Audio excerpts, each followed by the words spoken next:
Warning, the following ZipRecruiter radio spot you are about to hear is going to be filled with F-words. When you're hiring, we at ZipRecruiter know you can feel frustrated, forlorn even, like your efforts are futile, and you can spend a fortune trying to find fabulous people, only to get flooded with candidates who are just fine.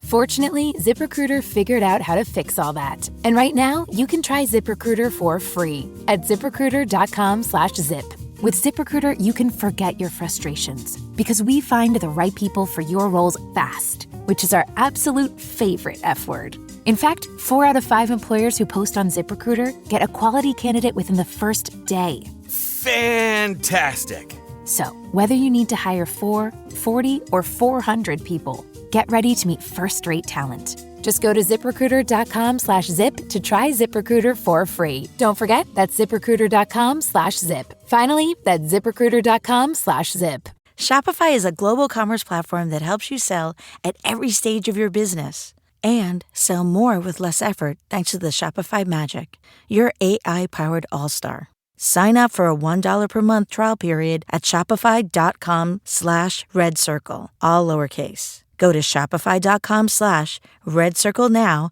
to grow your business, no matter what stage you're in. Shopify.com/redcircle. Hello and welcome to Japan Explained. You wanted to hear about ramen and I had just the right books at hand, so here we go. Besides, I thought it would be a pretty easy topic to cover. The dish is quite new and simple. Well, as it usually happens in these cases, I was completely wrong because I never expected that a humble noodle soup would take me on such an excited journey. So, let's begin.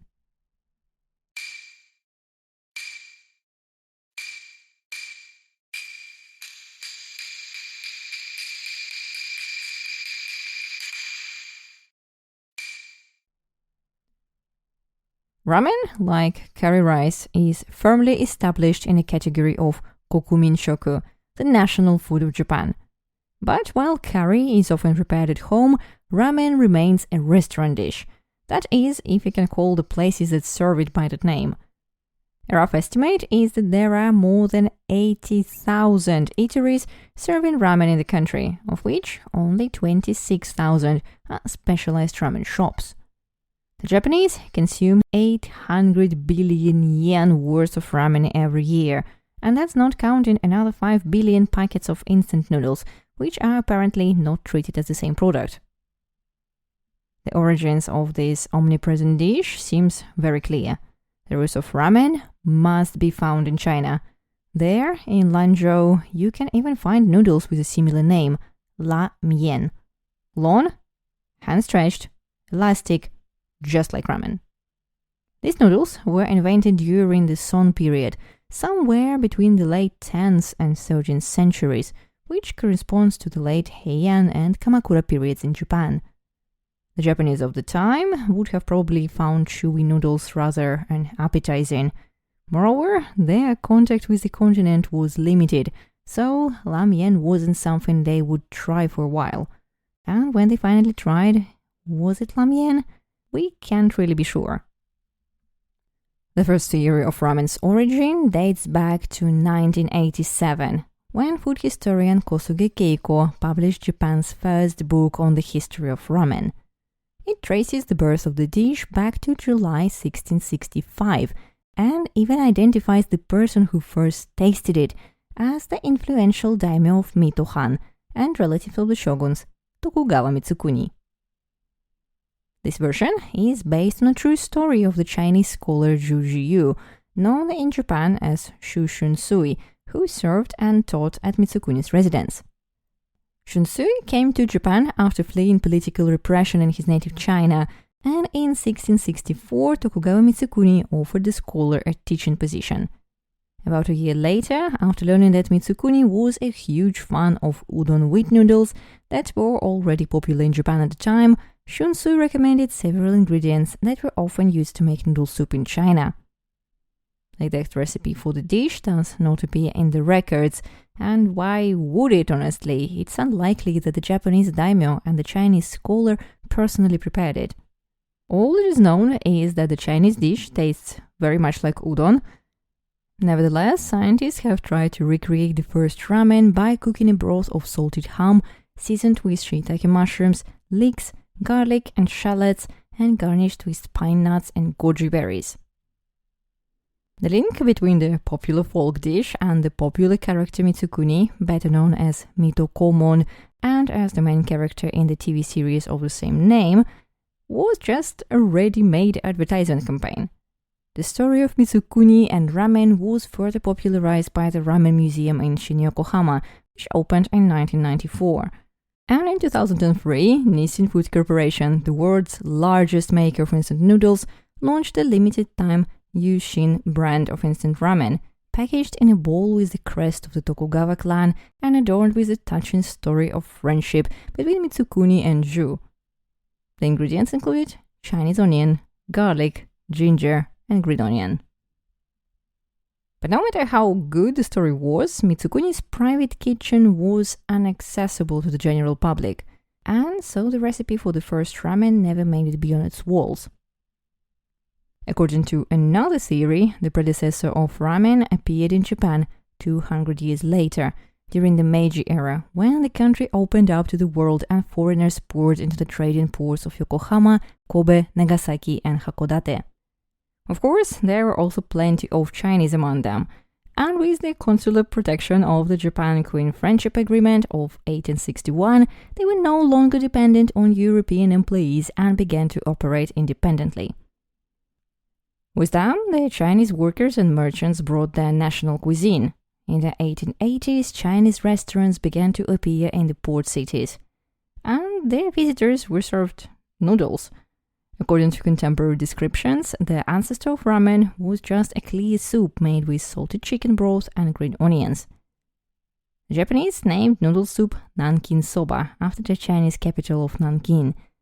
Few people, however, had an opportunity to try the soup at the time. In 1884, a restaurant called Yowaken opened in Hakodate, the northernmost port city open to foreigners. Nankin soba is also served there, among other interpretations of foreign foods. And then, the history of ramen gradually turns into the history of military conflicts. In 1895, Japan defeats China and takes over Taiwan. Soldiers return home bringing with them recipes of new dishes from the conquered territories. At the same time, Japan's own industrialization is also taking place. More and more people flock from the villages to the big industrial hubs and live away from home for long periods of time. In addition to the workers, large cities also gather students, including those from China. The growth in wage laborers and foreign students in the 1890s created a heightened demand for eateries and outdoor dining establishments in the cities. Thus, in 1897, there were 476 restaurants, 143 tea houses, 476 drinking establishments, and as many as 4,470 small eateries in Tokyo. In 1899, a law allowed foreigners to live and do business outside special settlements in port cities, and following Chinese students and chefs, Nankin soba spread across Japan. By the late 19th century, Chinese noodles were served in both Chinese and Western restaurants, and even from small pushcarts that appeared in Ueno and Asakusa in the early 1900s. In 1910, Rai-Rai-ken, the first Chinese food restaurant, owned and operated by a Japanese national, opened in Asakusa district of Tokyo. The owner of the restaurant was Ozaki Kenichi, a retired custom agent from Yokohama. In his days as a customs official, Ozaki frequented the Chinese restaurants of Nankin Machi, so when he left the service, he recruited a number of Chinese chefs to work in his new establishment. Rai-Rai-ken served its customers shumai pork dumplings, wonton soup, and Chinese noodles prepared using a special recipe adjusted to the taste of the Japanese, who prefer the flavor of soy sauce over salt. The soup also featured pickled bamboo shoots, slices of roasted pork, and nori seaweed. The dish appeared in the menu under the name Shina Soba and formed the model for authentic Tokyo-style ramen. At the time of the shop's opening in 1910, a bowl of Shina Soba at Rai-Rai-ken sold for 6 sen. twice the price of Japanese soba noodles, but about the same as a plate of curry rice. Soon, queues lined up in front of the restaurant, offering inexpensive and filling meals. Ramen turned out to be a successful project, and it remained in business until 1943. And there are a lot of ramen-like ramen pinies in Japan. Their stories are all somewhat similar and considerably embellished, so that it's almost impossible to tell the truth from fiction, but there were indeed many of them. Of the many stories, however, a few are worth telling. The story of the Takeya canteen in Sapporo is definitely one of them. In 1922, Takeya Dining Hall, which mainly catered to Hokkaido Imperial University students and railway workers, hired a Chinese chef and changed the menu to include several Chinese dishes. A dish called Shina soba, or Chinese soba, was particularly popular. Unlike the soft and easily broken soba noodles familiar to the Japanese, the Chinese chef's noodles were firm due to the addition of alkaline water, or simply put, water with baking soda, to the dough. Served in a salted chicken broth with vegetables, the noodles quickly won over the stomachs of the diners. However, the wife of the proprietor witnessed how their Chinese workers often endured insults from the customers, who would order the noodle dish using the terms chankoro soba and chan soba, chankoro and chan-chan being some of the most derogatory Japanese terms for a Chinese person at a time. And to end the use of such insults, she decided to rename the dish. Now it was just a matter of picking a suitable name. One story suggests that the name Ramen, meaning willow noodle, originated from the willow trees in front of the restaurant. Another says the name came from Yokohama, where the same sounding but differently spelled word was used for street noodle stalls. A third, and most plausible to my opinion, the word ramen was borrowed from the chef himself, who called his dish ramyen. Written in Japanese alphabet, the word evolved into ramen, and it caught on, not only breaking customers' habit of calling chefs' names, but spreading throughout Sapporo, making it the first place in Japan where ramen displaced the much more commonly used shina soba.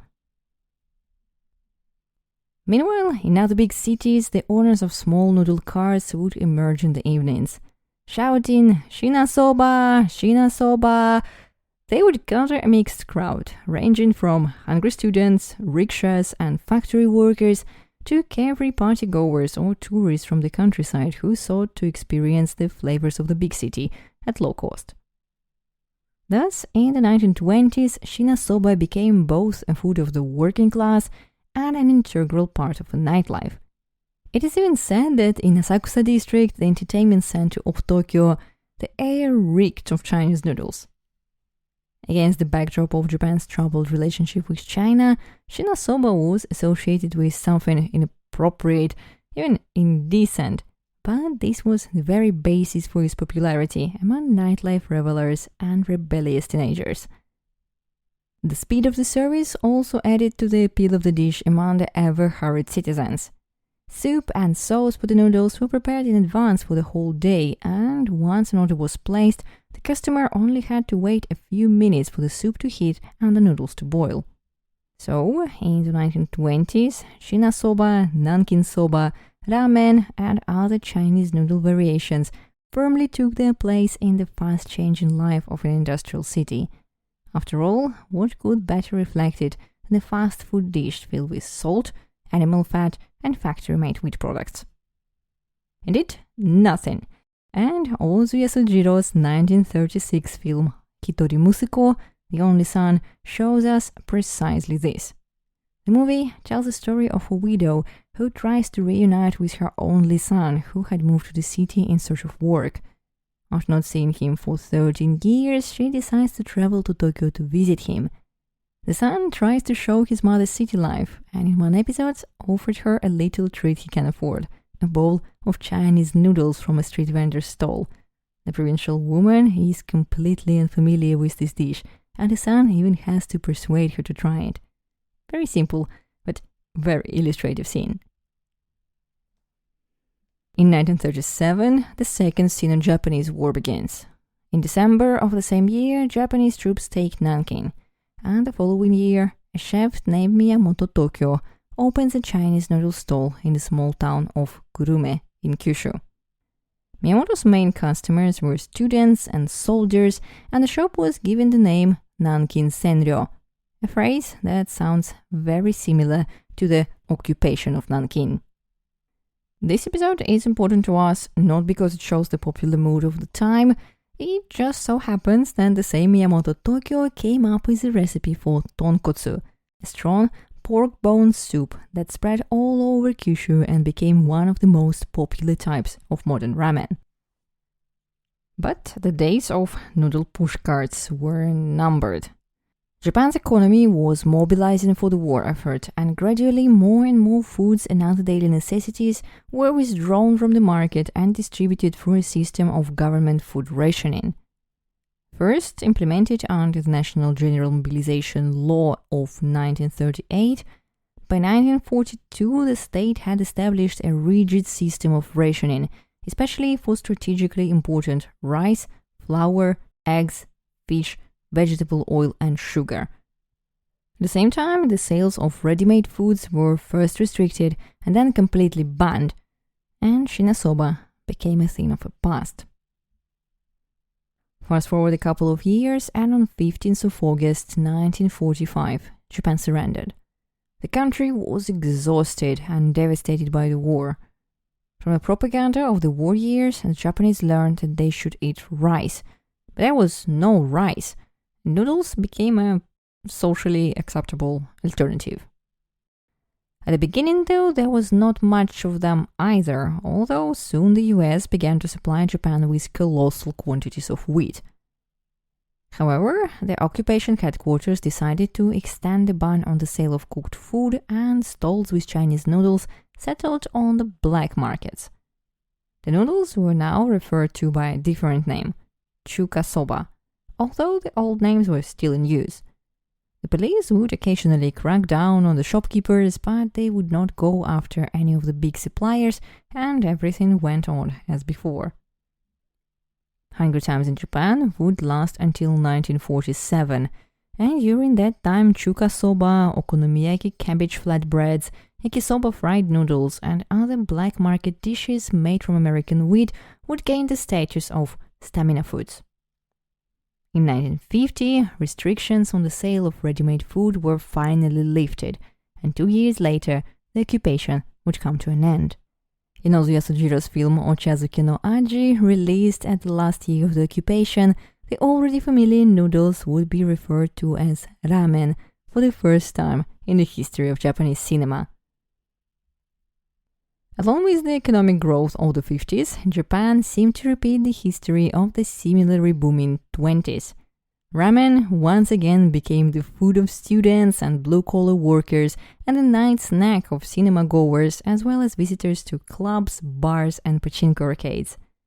In 1954, Tokyo's Rai-Rai-ken, which has been closed since 1943, reopened its doors, and Hanamori Yasuji, editor of the magazine Kurashi no Techo, wrote an article, Sapporo, the City of Ramen, for the Weekly Asahi, in which he noted the rapid growth of noodle shops and a variety of dining establishments in the city.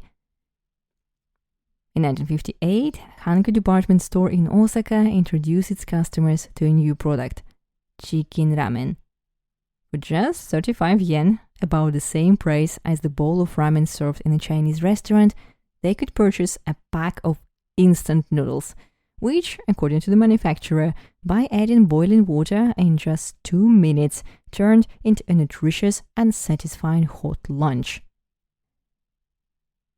In the same 1560s, outdoor noodle stalls gradually turned into modest little noodle shops, and in the early 70s, journalists would identify a phenomenon called datsusara, office workers who gave up stable jobs to run their own businesses. In 1971, one of these oddballs would start Tenka Ippin, one of the biggest ramen chains in the country, while other small joints with a steady inflow of fresh datsusara would evolve into chain establishments. Also in the 1970s, Japanese Prime Minister Tanaka Kakue launched a regional development project. The program was aimed at identifying distinctive features of Japanese regions to attract investors and tourists.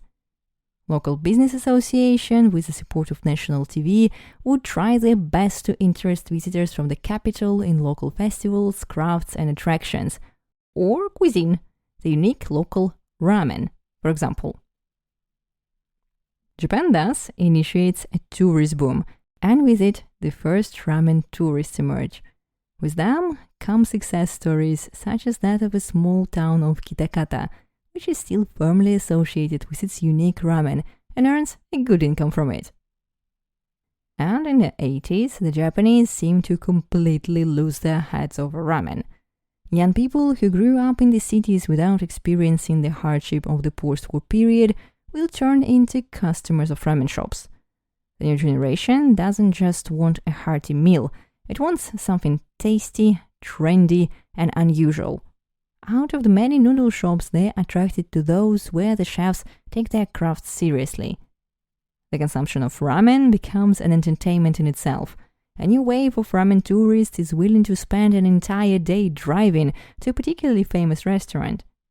The popularity is no longer achieved by word of mouth, but by mentions in specialized magazines and TV programs. At the same time, the first books devoted to ramen are published, and the hours-long queues that line up in front of popular establishments get the name Ramen Goretsu, ramen queues. In 1985, Itami Juzu's film Tampopo premieres in cinemas.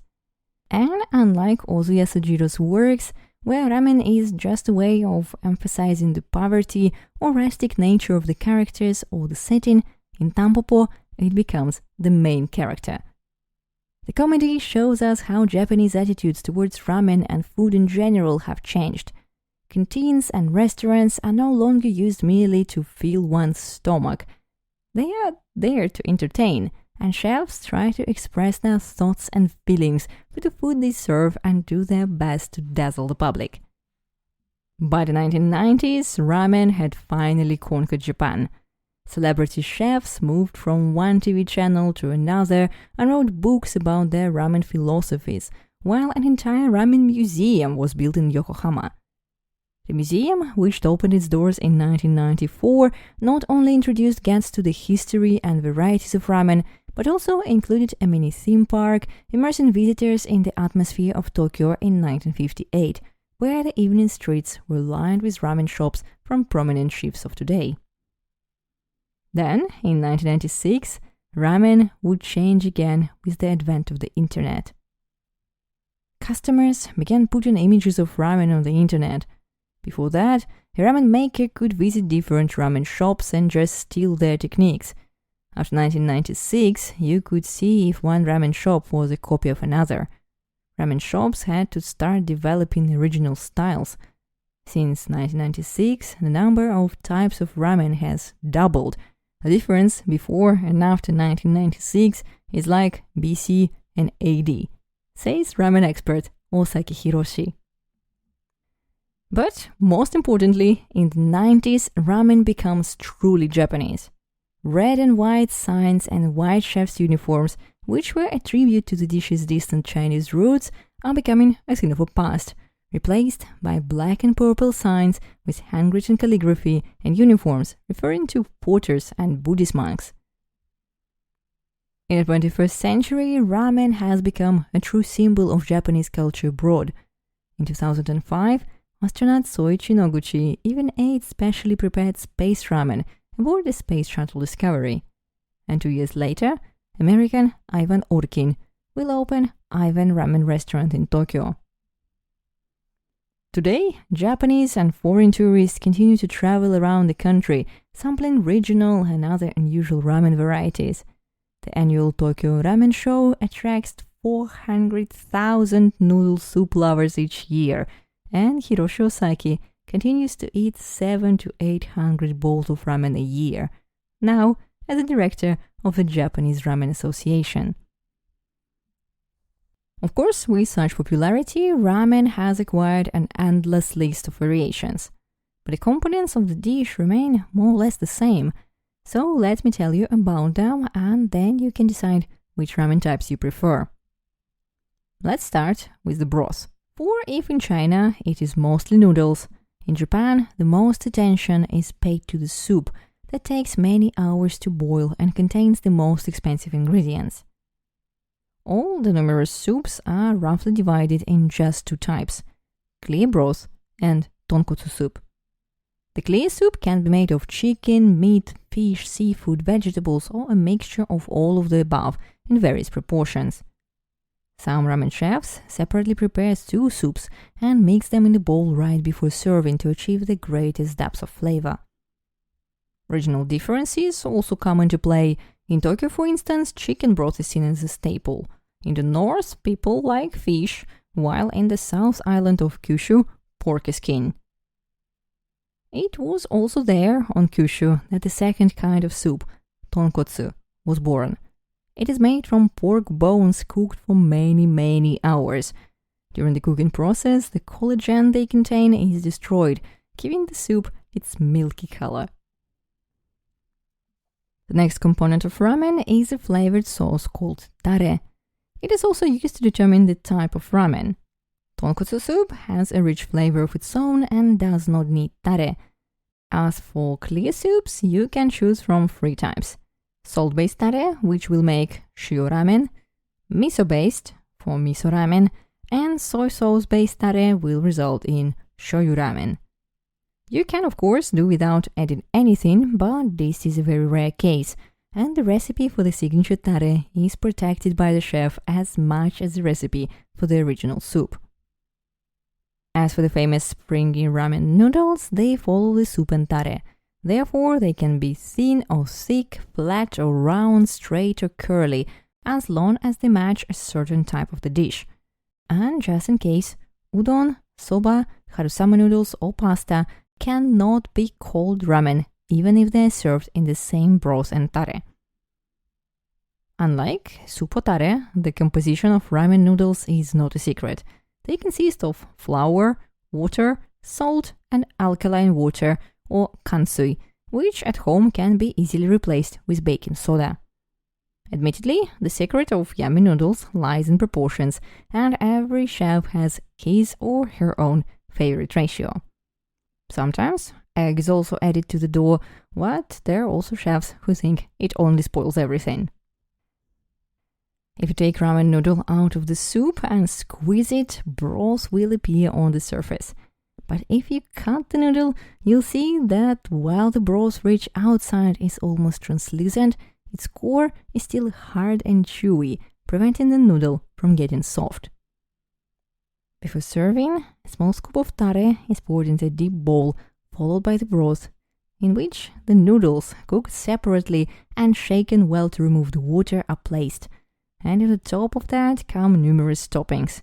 Of course, it's hard to imagine a bowl of ramen without a slice of chashu pork, a boiled egg, pickled bamboo, and finely chopped green onions. Once the ingredients have been placed in the bowl, it is immediately served to the customer. But before we begin, let's talk about manners. I understand that you have queued for a bowl of delicious noodles, but don't attack it right away. Firstly, you'll burn yourself, and secondly, a true gourmand will start by devouring ramen with his eyes and taking in the aroma that comes with the steam. 1, 2, 3. Now you can take your chopsticks. By the way, if they are disposable, you don't have to rub them against one another after breaking them. They don't usually chip, and you will just end up with unwanted wood dust in your bowl. Or better yet, put down the chopsticks. Eating ramen with chopsticks and a spoon simultaneously is an advanced level. Beginners are better to first take a spoon and taste the broth. Done. Now feel free to grab back the chopsticks and start slurping the noodles. This is the part where our Western manners are very different from the Japanese. You don't rub blonde noodles on chopsticks like spaghetti on fork, you grab them in small portions and bring them to your mouth. Then, imagine you have become a vacuum cleaner and vigorously sunk the noodles in, At the same time, using chopsticks to help them stay on the right track and not to splash broth all over you or people around. Slurping is tricky and not everyone can do it, not even all Japanese. Don't torture yourself, but if you are absolutely determined to try, come to a restaurant in an old t-shirt or ask for a paper apron, a truly great invention of the mankind. If it's so difficult, why do the Japanese still persist on slurping noodles though? Definitely not because it pleases the cook to spend the whole day listening to their sniffling. That's one fat internet myth. You slurp because the noodles are served in boiling soup and get soggy quite fast if you don't eat them. Plus, when you slurp the noodles, you take more air into your mouth, which helps you not only to cool the noodles, but also to take in more aroma, and therefore, it will taste better to you. That's in theory. In practice, look at me. I can slurp properly and I still burn my mouth all the time. And oh no, sometimes I even bite off noodles that won't fit in my mouth. And that's okay. Ramen is a fast food after all. That said, I'd still recommend you start by trying first broth and then noodles. And after, you can proceed to toppings and enjoy the dish in whatever way you like. Another rule of Japanese ramen shop is not to overstay your welcome. Tiny restaurants are simply not designed for spending much time in them. Therefore, having finished the meal, ask for the bill, pay and leave. And that is still nothing, honestly. Some especially strict chefs put up the announcement in the entrance that all conversations are prohibited. This, however, is the exception rather than the rule, but the trend for charismatic chef does have some unintended consequences. And that would be all for today. Not sure about you, but I always find dishes with an interesting history tastier than before. In any case, I wish you a satisfying and delicious ramen experience. In the meantime, don't forget to check out japanexplained.com for more information on the episode and a link to a bonus mini episode on regional ramen varieties. Remember, I'm always happy to get your comments via email or Instagram or material support that will go towards improving the podcast on Patreon. Talk to you soon. Bye.